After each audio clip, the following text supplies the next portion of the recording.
কিছুদিন আগে মুক্তি পেয়েছিল ভেনম দ্য লাস্ট ডান্স। এই মুভিতে আমরা দ্য গড সিম্বিওট নালকে দেখেছিলাম। আজকে আমরা নাল এবং ডক্টর ডুমের মধ্যে কে বেশি পাওয়ারফুল, অর্থাৎ দুজনের মধ্যে যদি ব্যাটল হয় তাহলে কে জিতবে সেটা দেখব।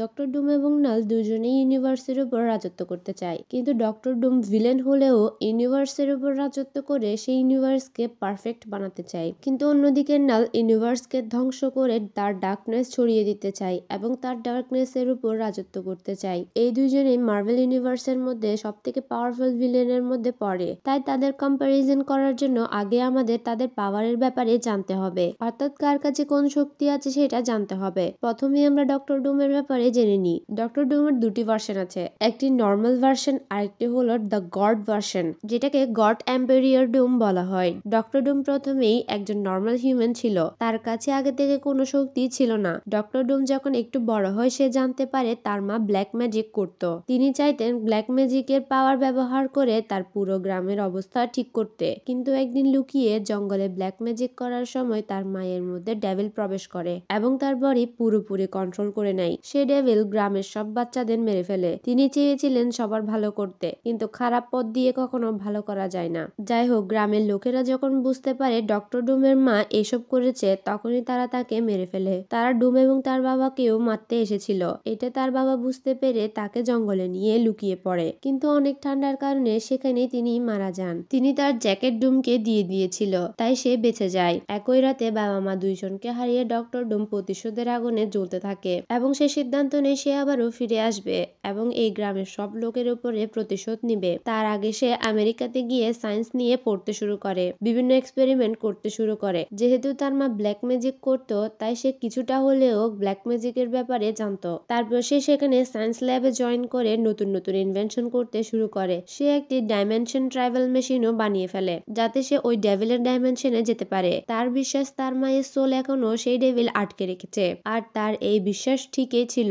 কিন্তু সেখানে গিয়ে তার মাকে মুক্তি করার আগেই ডেভিল তার উপরে অ্যাটাক করে দেয়, আর এত জোরে আঘাত করে যে তার মেশিনটিও ভেঙে যায় এবং সে রিয়ালিটিতে ফিরে আসে। আর এই আঘাতের কারণে ডক্টর ডুমের মুখ পুরোপুরি পুড়ে যায়। তারপর সে হিমালয় পর্বতে গিয়ে সেখানে সন্ন্যাসীদের কাছ থেকে ম্যাজিক শিখতে থাকে। ফাইটিং, সায়েন্স এবং ম্যাজিকে পারদর্শী হয়ে সে গ্রামে ফিরে আসে এবং গ্রামের লোকদেরকে মেরে গ্রামের কিং হয়ে যায়। এরপর সে সেই ডেভিলের ডাইমেনশনেও যায় এবং তাকে মেরে তার মায়ের সোলকে মুক্তি করে দেয়। আর এই ডেভিল আর কেউ নেই, বরং ম্যানিফেস্টোই ছিল। সে হিমালয়ে সন্ন্যাসীদের সাহায্যে তার আইকনিক আর্মারটি বানিয়েছিল। তার আর্মারটি যেমন তেমন আর্মার ছিল না, তার আর্মার থেকে এক প্রকারের এনার্জি রিফ্লেক্ট হতো, যেটা হাল্কের নার্ভাস সিস্টেমকেও ক্র্যাক করে দিয়েছিল।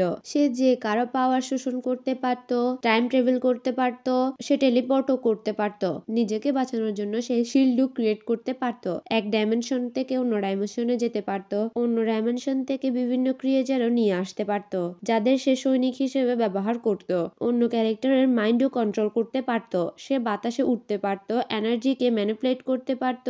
সে মার্ভেলেও অনেক বড় বড় ভিলেনকেও হারিয়েছে, যেমন থ্যানোসকেও সে মেরেছে। সে সিলভার সার্ফারের কসমিক পাওয়ারকে অ্যাবজর্ব করে তাকে দুর্বল বানিয়ে রেখেছিল। সে হাল্কের নার্ভাস সিস্টেমকেও ক্র্যাক করেছিল। চলুন এবার নালের ব্যাপারে জানা যাক। নাল বলতে গেলে অন্ধকারের রাজা, ডার্কনেসই তার মেইন পাওয়ার। নাল ইউনিভার্স তৈরি হওয়ার আগে থেকেই ছিল।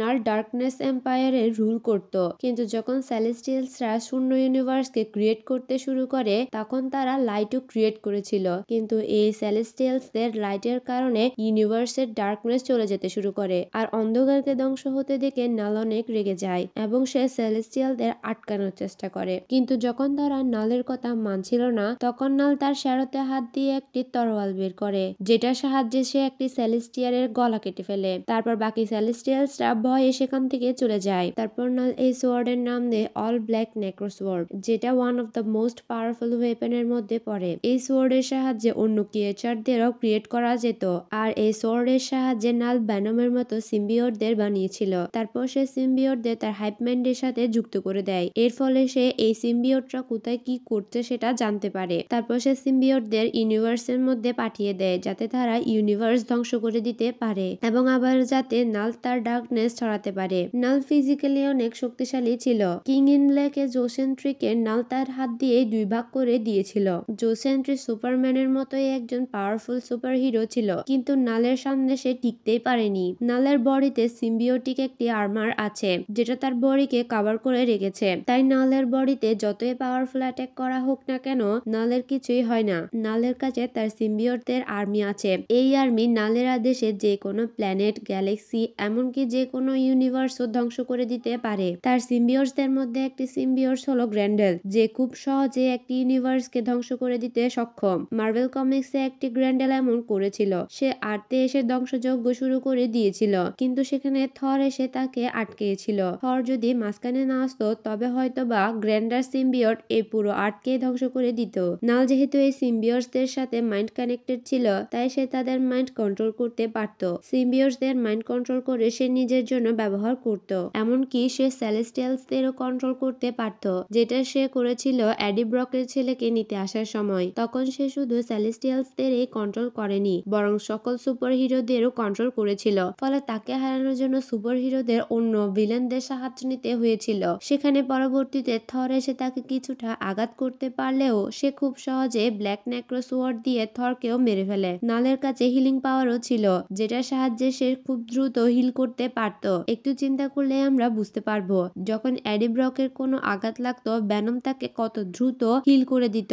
আর এই ভ্যানমকে যে বানিয়েছে তার তো অবশ্যই অনেক পাওয়ারফুল হিলিং পাওয়ার আছে। নালের নেক্রো সোয়ার্ডের অংশ পেয়েছিল গর, যেটা হাতে নেওয়ার সাথে সাথেই তার বডি এতটা পাওয়ারফুল হয়ে গিয়েছিল, যেটার সাহায্যে সে খুব সহজে ওই সোয়ার্ডের ছোট্ট অংশ দিয়ে অনেকগুলো গডকে মেরে ফেলেছিল।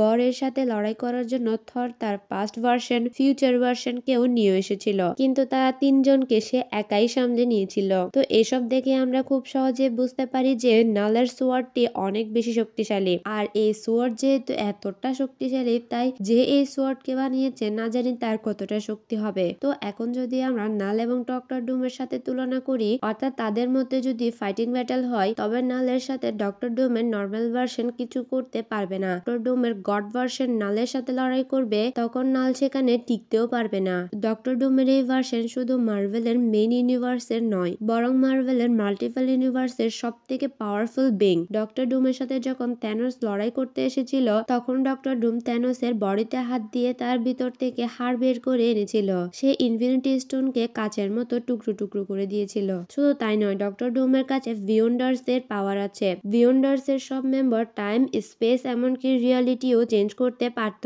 ভিওন্ডার্স যে কাউকে মারতে পারত, এমনকি আবার যে কাউকে জীবিতও করতে পারত। তাদের কাছে এত পাওয়ার আছে যে তারা মাল্টিভার্সকেও ধ্বংস করতে পারে। গড এম্পারিয়র ডুমের কাছে ভিওন্ডার্স এর সব সদস্যদের পাওয়ার আছে, অর্থাৎ সে যেমন ইচ্ছা তেমন করতে পারে। যখন মার্ভেল কমিক্স এর পুরো ইউনিভার্স ধ্বংস হয়ে গিয়েছিল, তখন ডক্টর ডুম নিজের একটি ব্যাটলফিল্ড তৈরি করেছিল।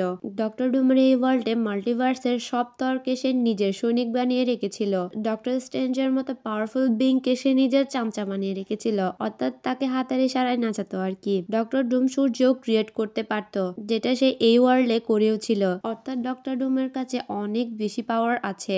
অন্যদিকে নাল এত পাওয়ারফুল হওয়া সত্ত্বেও তার সব থেকে বড় দুর্বলতা হলো সে আলো সহ্য করতে পারে না, কারণ আলো অন্ধকারকে ধ্বংস করে দেয়। অর্থাৎ আলো থাকলে আর অন্ধকার থাকবে না। এজন্যই তো যখন কোনো সুপার হিরো নালকে হারাতে পারছিল না, তখন এডি ব্রকের ভিতরে গড অফ লাইট এন্টার করে, যেটার সাহায্যে সে নালকে হারাতে সক্ষম হয়। সে সূর্যের কাছে নিয়ে গিয়ে নালকে মারতে পারে। আর ডক্টর ডুম তো নিজেই সূর্য ক্রিয়েট করতে পারতো, তাই সে কোনোভাবে যদি নালের দুর্বলতার ব্যাপারে জেনে যায়, তবে সে খুব সহজেই নালকে হারাতে সক্ষম হবে। সুতরাং আমরা এটা বুঝতে পারলাম যে ডক্টর ডুম এবং নালের ফাইট হলে তবে নাল কিছুটা এফেক্ট ফেলতে পারলেও ডক্টর ডুমের গড এম্পারিয়র ভার্সন নালকে খুব সহজে মেরে ফেলতে পারবে। আজকের ভিডিওটি আপনাদের কেমন লেগেছে তা কমেন্টে জানাবেন, এবং এরকম ভিডিও আরো চাইলে তবে লাইক এবং সাবস্ক্রাইব করে পাশে থাকবেন। সবাইকে ধন্যবাদ।